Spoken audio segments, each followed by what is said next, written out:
Militer Israel melarang warga Palestina untuk mendekati pusat distribusi bantuan yang ada di Rafah, Gaza Selatan. Larangan itu diumumkan pada Rabu 4 Juni 2025 oleh juru bicara IDF, Avichai Adrae di X.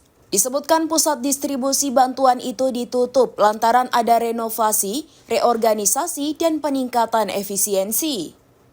Dikutip dari Anadolu Agency, Adrae pun mendesak penduduk Gaza untuk memperhatikan pengumuman yang juga disampaikan oleh Yayasan Kemanusiaan Gaza atau GHF.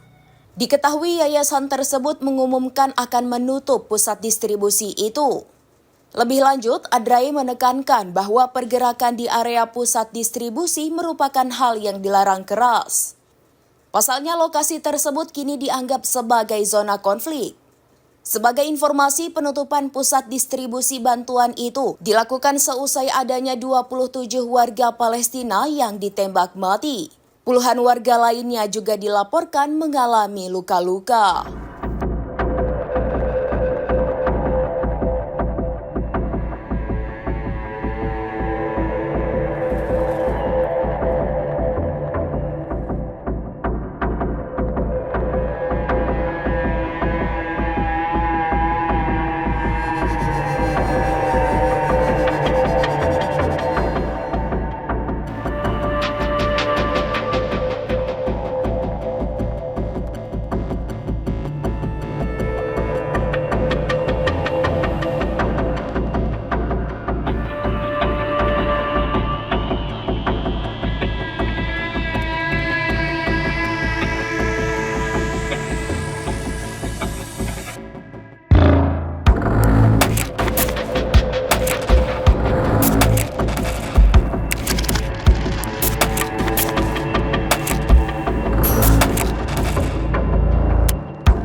Download Tribun X sekarang, menghadirkan lokal menjadi Indonesia.